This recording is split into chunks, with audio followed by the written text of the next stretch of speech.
I'm a firm believer that you only need two things in life to be successful at anything. You have to have a good, positive mindset, and you have to have the tools. That's 10 acres, and that's going to be for 50 houses.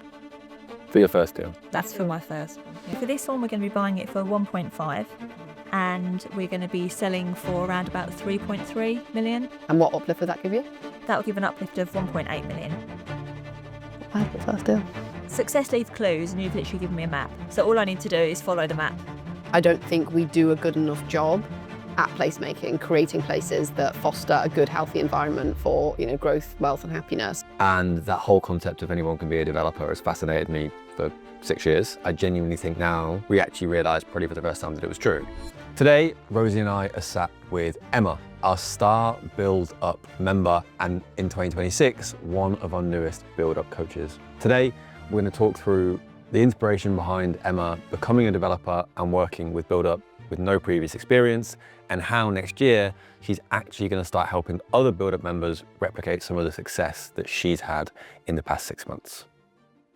So Emma, could you quickly introduce yourself and a little bit about your background and your history in property so far for us, please? So I've been buying houses that need work doing to them, adding value, pulling the money out, recycling it and going back. Buy, refurbish, refinance basically is the model that I've been following for the last few years, and I've bought several properties.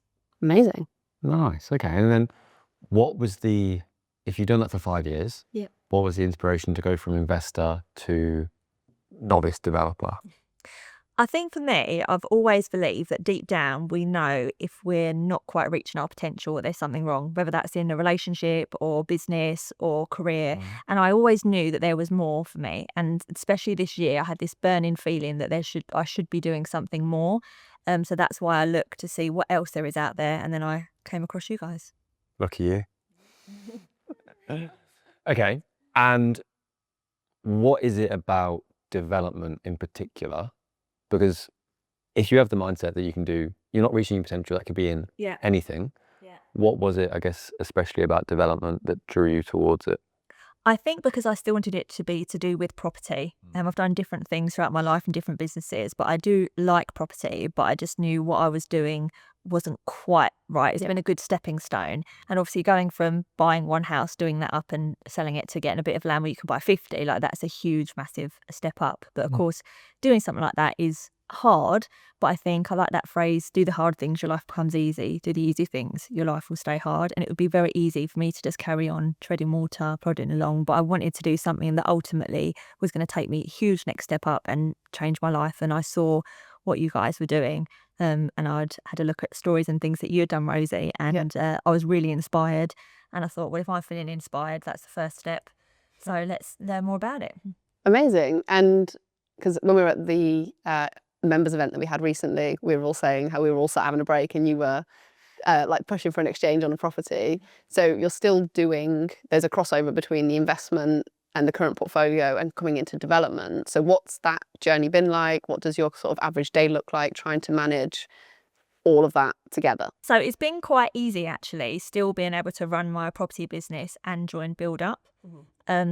So when I first started, I took the first 3 months to really just go through and understand all of the training every single day, watching the videos, and then started going out and actually doing the work. So finding the sites, sending the letters, and I've got myself into a great little routine now. I spend sort of only 3 hours maximum a day, where Monday I'll go on Searchland and I'll find sites. Tuesday, I'll then go through and see if those sites are any good. Wednesday, then I'll do the final checks. Thursday, print off my letters. Friday, get to the post box. And that's literally my week. And then Tuesdays I set aside for going and actually looking at sites. So that's sort of my site day when I get the responses, which has been really good. So I've got a really good pattern. But because I'm able to do 3 hours a day, I usually do that between 6 and 9, which means I've still got the rest of the day free. And in an average week, how many letters are you sending? So every single week, I've been really consistent in sending 50 letters a week. Perfect. And that works really well for my schedule. And as I say, I'm still able to do my property bits on the side. I've still got houses that are going through now, but I'm trying to slowly drift away from that so I can focus just on the land, because it's what I want to do.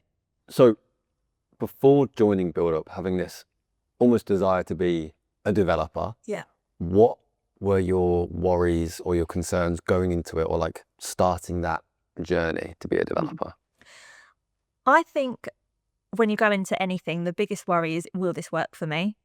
And for me, I've spent a lot of money in the past on personal development, on training with other people that were training me in property. And to be honest with you, 95% of the training that I've ever received in my life has been rubbish. So I think that is always the first worry, is this going to work? But I'm a firm believer that you only need two things in life to be successful at anything. You have to have a good, positive mindset, and you have to have the tools. Now, I knew coming into this, I have a good, I'll do anything, go get a mindset, but I didn't have any tools in how to actually go out there and find sites and land development. It just seemed totally alien to me, like it was never something I'd be able to do. So my biggest fear wasn't about myself, it was about the quality of the training that you guys were going to provide. So I'm not a massive risk taker, but obviously I am a risk taker from being in property, but I believe in like calculated risk. So I had to look around at what everyone was doing, and I had a look at what you were doing. I spoke to you, Pete, and I just felt really confident because I knew that you had done this before. There are lots of things out there where people want to sell you memberships, which is fine, but I knew this wasn't a membership thing. This was actually about building partnerships and actually going on to big things together, and I'd have the support there. Yeah, absolutely. I think that's one of the key things I said to Pete starting this, like we need to put our money where our mouth is, because there's so many people out there talking a big game. Yeah. But for me, it's like, well, if we're going to put our money in, then nothing shows our confidence in what we offer like that, as far as I'm concerned. Yeah. And that's why we live and die by the whole idea of like, we invest in people that invest in us. Yeah. Because like, you know, your investment to become a BuildUp member is incredibly small in comparison to our investment in you to do the next first deal, the next deal, your 10th deal. Yeah. And the level of risk is far higher as well, but we're willing to do that. As long as you're willing to trust us like you have, which is amazing. So you joined us in May 2025. We're now in December 2025. Yeah. And you have several deals bubbling away. Yeah. But the first agreed deal, could you talk us through that a little bit, please? Yeah, so I decided when I first started looking for deals that I just wanted to focus on my local area, because I wanted to actually get out, go and see the sites myself and learn as much as I could. So I've just focused on 20-minute radius from where I live, and I've sent out hundreds of letters. And the first deal is about, I'd say, 18 minutes from my house. And that deal is going to be, that's 10 acres, and that's going to be for 50 houses. For your first deal? That's for my first one, yeah. And for your first deal, a lot of people, which is something we both disagree with, would say your first deal as a developer, your first time, you should do one house or maybe two, or maybe if you're feeling brave, you do 3 or 4. In our opinion, it's more difficult to do 2 units because your margins are going to be smaller than it would be to do 10. But do you not feel nervous going in for your first deal of 50 units, or how does it make you feel? It makes me feel excited, and the level of support that I've had from you guys and from the team, there's nothing I feel apart from excitement. And I know that this is the first of many, and I know that it's really important to keep your pipeline going. So I haven't just been focused on this one deal, although I knew this was coming. I've been keep sending out my letters, keep going and seeing other people. So for me, it didn't matter whether it was one. I mean, I was hoping to get like 4 or 5. When I actually found this site and we had the good conversations and we did the numbers and everything worked, obviously it's very exciting to have a big one first, but I don't feel scared at all. I feel really supported and really happy and confident going into it. So with that first deal, was there any kind of major sticking points or areas where you came across issues that, you know, me or the team helped with, or you just didn't maybe expect going into it? Yeah, so there was a couple of things. One, I didn't expect the length of time that it would be back and forth with the landowner. I think when I got an initial response for them to say, look, we're quite interested in this, I was like, yeah, let's go and sign. That's it. Woo! But obviously it is you're talking about big numbers, and it is a big decision for anyone to make. And of course, naturally, they had lots of questions. But the great thing is I've been able to overcome all those questions from talking to the team and getting me answers. And Anthony has been absolutely brilliant, because a lot of it is technical. And there's a lot of things that, you know, I'm sure that I'll still be learning in planning from years to come. It's not something you're going to know everything overnight. But he's always been there to support me with the questions. And when the landowners have come back and asked me questions, I've been able to just go and reach out to him, and he's explained it to me in a way that I can then explain to them, to overcome any fears or worries that they had.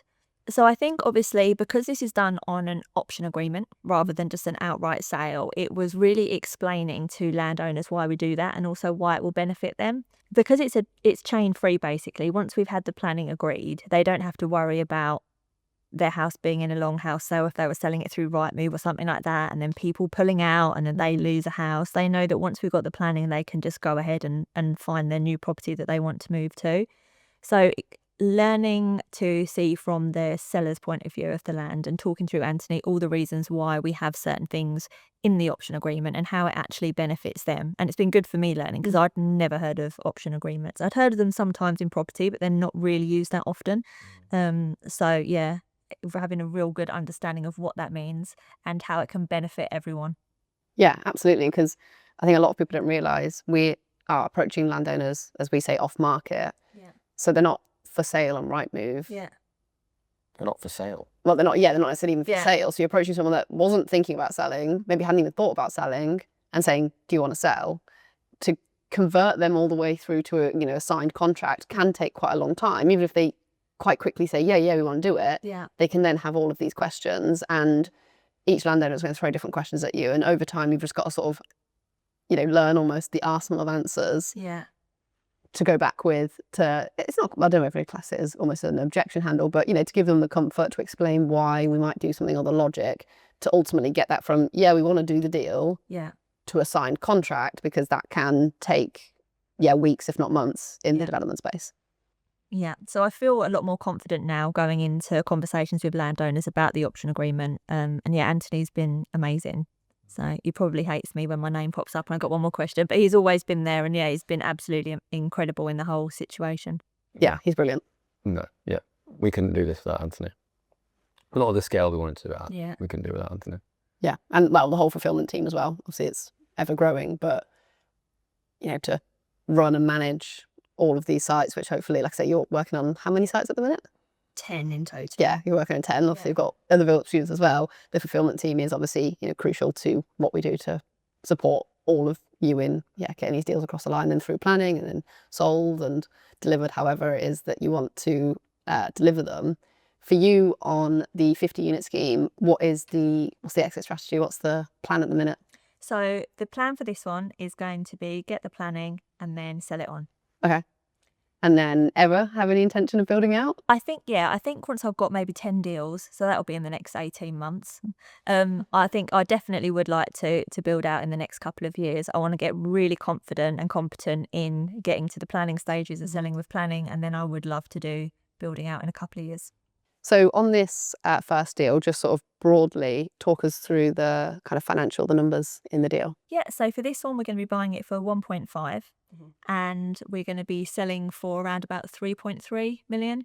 Amazing. And that's on a forward sell to a registered provider. So that's kind of your cheapest land value, really. Yeah. And what uplift would that give you?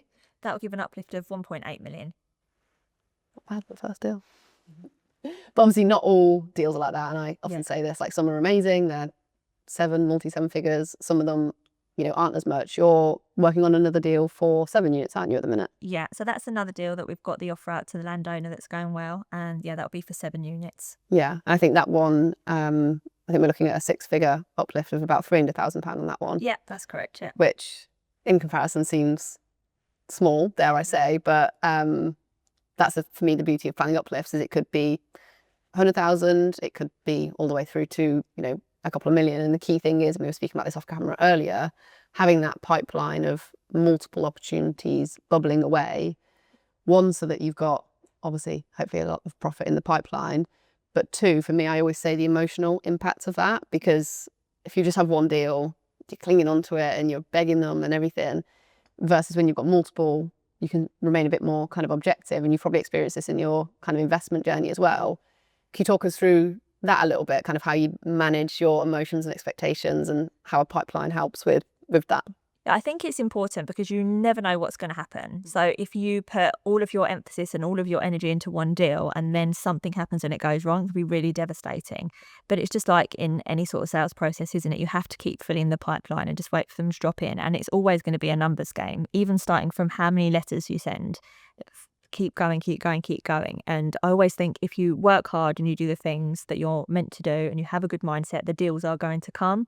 So I don't focus on one deal. My focus at the moment is getting my next lot of 50 letters out, even though I've got, 8 other deals that are progressing. You have to keep going with those. And I think that's how you become successful. You have to not let the good things go to your, the good things go to your head and the bad things go to your heart. You just have to keep going and keep a mindset positive and just be grateful for the deals that you've got going on. If they come off, that's amazing. But if not, there's always going to be another deal. I think it's really, really opened my eyes how many opportunities there are as well. That maybe was a worry coming in as well. Are there going to be that many opportunities? Is there going to be that many bits of land? And as I say, coming in for my first year, I just wanted to focus on a radius, say 20, 25 minutes from my home. And I found hundreds. And I've got 10 of them that are potentials already. So there's definitely lots of opportunity out there for everyone. Yeah. So just to confirm though, so you have 10 deals in the pipeline you're working on right now, looking to be agreed very, very soon.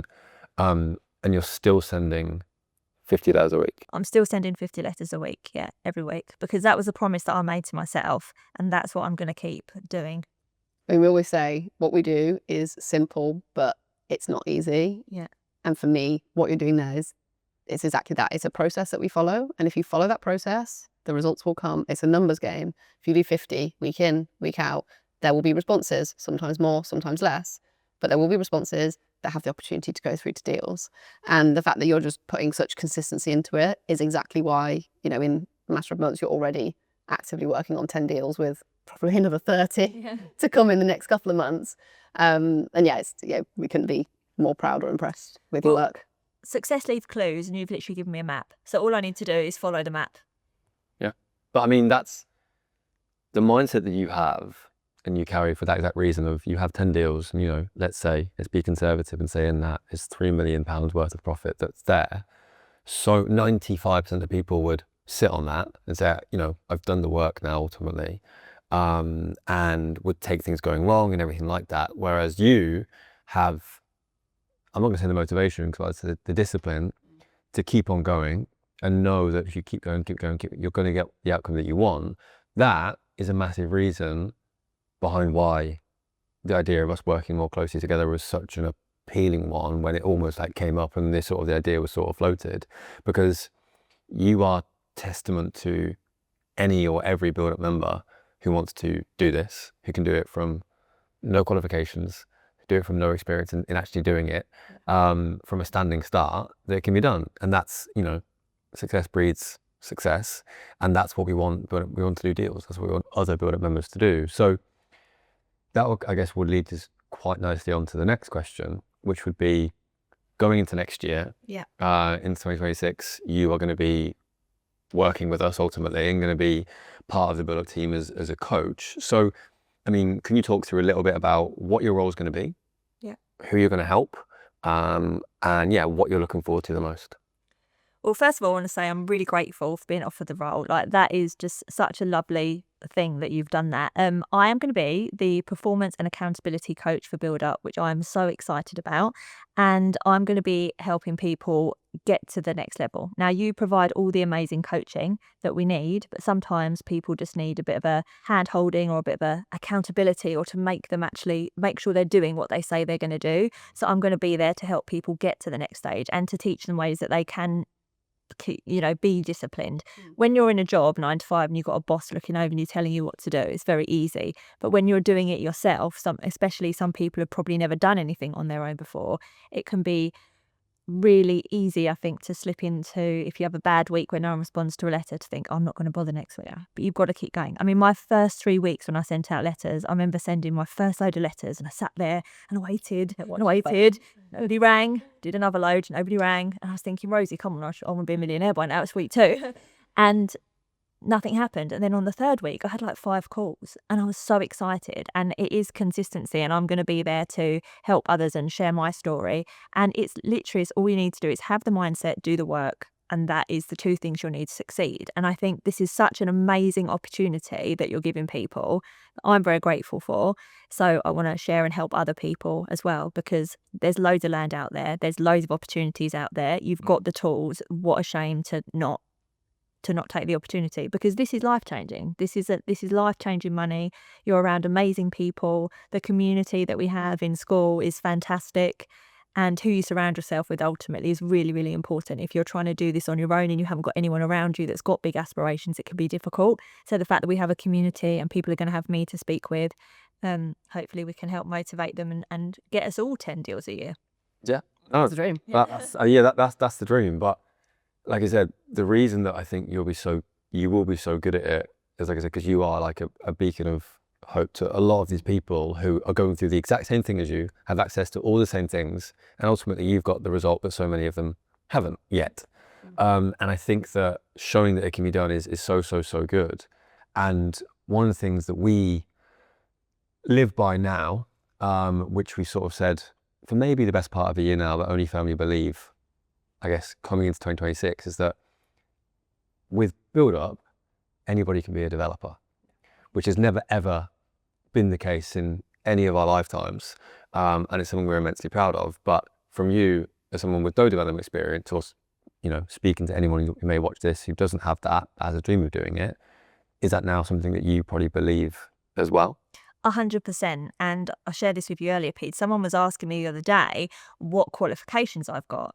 And I can honestly tell you I have no qualifications. I left school at 15 and I've got my driving license and that is about it. So me coming in, I mean, so when we had the boot camp, I was listening to you in the evenings. I was making my dinner every night. And it was really funny because the things that you were talking about, like a ribbon of development and Greenfield and Brownfield, I had absolutely no idea what you were talking about. And there were lots of people on there that did, but for me, you could have been speaking French. Like, I didn't know. I just knew that it sounded exciting and you sounded like people that I wanted to be around. You were inspiring me and, you know, showing examples of deals that you've done, you know, made me believe that I could do it too. So if I can do it, genuinely anybody can do it, because I had no experience. You know, I can tell you what a square foot needs to be in a HMO for buying a house, but I couldn't have told you anything about land development. And I've come in and I've watched all the videos, I've done all the training and I've gone out and done it. So genuinely, if I can do it with no experience, anybody can do it. So one of the things that really appealed to me as well when I was considering joining BuildUp is that you guys take all the risk when it comes to the planning applications. Yeah. So that's a huge part of it as well, because for coming in with no experience and having to put up money for that would be a huge financial risk. So the fact that I know that you're going to be doing that was huge. Yeah, absolutely. And I think that, you know, that's what I've always said. If we're good at what we do, we put our money where our mouth is, and it's a win-win for everyone. And I'm hoping, you know, we don't force our students to partner with us, but it's open to everyone. But naturally people are very attracted by it because of exactly that. You're not taking the risk. But, you know, for that reason, you know, us having the funding line was so important, because we couldn't be in a situation where, you know, we're trying to sell courses to fund planning applications and do a cheap planning application for you because we've not got the cash flow, and then maybe you getting refused on this deal that, like you say, it's could be life-changing for you because we didn't have the cash. So for us, you know, having the funding line in place was, you know, massive for our comfort, my own, you know, comfort, but also the comfort to you and all of our clients, is that that money is there, basically a, you know, indefinite pot of money to fund planning applications, to fund the build out on build to sell or a forward fund model, and even help you retain it if you want. And us having that in place is life-changing for all of us, because we're getting access to a pot of something that normally only the big boys get. But by us all being together, we're able to unlock that for each other. Even just myself as Cassidy Holmes, I never would have been able to unlock that. But as BuildUp, we're able to unlock that. And it's unusual, and I've said this to you before, to have a business that's like win-win-win for everyone. Yeah. And that's really what I feel like we've created here at BuildUp, is can offer you the comfort, it gives me the comfort, we all make some money, make some nice houses. And yeah, it's nice to be part of something that is so positive like that. Being in the property development space now, you're going to get labelled a greedy developer who hates the green belt, who hates newts and owls and all things lovely. And all you want to do is make money. What is your actual sort of driving force, your long-term goal in property development? There's a few things. So part of it obviously is to make a bit of money, because that's what we all need. 2 hungry sons that need feeding. But for me, I think once you've earned a certain amount of money, it is about the bigger picture. It's about who you're surrounding yourself with. It's about the journey, not just when you get to the top. And for me, I'm really passionate as well about helping homeless charities, for example. So I've always wanted to be involved in projects where I can actually build homeless hubs. And I believe that this will give me a stepping stone to unlock the funds to be able to actually work more closely with homeless charities and help with the homeless situation, because it's huge. So I actually have a much bigger picture, a bigger goal that I want to work on. And of course, to improve the lives of my sons and show them what's possible in life as well. But there's a bigger picture to it. Amazing. We love that. Well, what about you guys? So we've probably got overlapping but slightly different ones. My biggest thing with both BuildUp and Cassidy Homes is, you've probably heard me speak of this before, what I call placemaking. So you spend so much of your time in houses, you grow up in your homes, it massively impacts, the person you are, your physical health, your mental health, everything. And I don't think we do a good enough job at placemaking, creating places that foster a good, healthy environment for, growth, wealth and happiness. And, how can a kid go to school and learn well if they're not able to sleep well because things like, the lighting haven't been considered properly, or the noise insulation, or anything like that. And for me, placemaking, that's what I ultimately want to get to, and have a very meaningful impact on placemaking, which, as just Cassidy Homes, I wouldn't be able to do as just a small SME. But by hopefully filtering that passion through to everyone in BuildUp and the funding line that we have, that's something they're very passionate about as well, and want to fund projects on that basis. Hopefully we can actually have a really meaningful impact on what should be the gold standard of placemaking in the UK. And yeah, that excites me. Mine's quite hard to beat. Well, it's quite hard to beat, actually. But sorry, mine's slightly different because I never will claim to be a developer. That's not really where my talent lies. But I love the idea that you can do anything if you really, really want to. And that whole concept of anyone can be a developer has fascinated me for 6 years. And I genuinely think now, when we came up with BuildUp and built it and saw that it works and saw people wanted to do it, we actually realized probably for the first time that it was true. So I'm obsessed with this idea of proving to people that anybody can do it. It doesn't matter your level of experience, your level of cash, where you are in the country. Like, if you work with us, we will make it unreasonable that you can't go out and do it, right? And I think the similar thing to what Rosey said earlier, which was, I love the fact that if we do our job properly and you do your job properly, it is a win-win. The landowner wins, you win as a BuildUp member, we win as BuildUp and as developers for Rosey as well. So getting access to deals all over the country, which we would never normally do, or never normally even see. And also 95% of people that will do deals with us would never have been able to do them by themselves. So there's a almost philanthropic part of what we do, because in theory we could do the deals by ourselves, but the difference is we don't want to. We want to take people along for the journey, help them fulfill their dream for a lot of people, make money and have fun along the way. Make money, have fun. It's one of our favourite phrases. Make money, have fun. That's what we live and die by. So yeah, make money, have fun. Okay, Emma, thank you so much for your time today. It's been an absolute pleasure to be part of your journey, and I can't wait for our next video to be at one of your sites, one of your many sites to come. Well, thank you both for the opportunity, and I'm really excited for 2026. If you're interested in speaking to BuildUp, myself or Rosey, about what it means to become a BuildUp member and what BuildUp membership could look like for you, there'll be a link around in the description to come to one of our events, attend one of our boot camps, or immediately speak to one of the team if you would like to.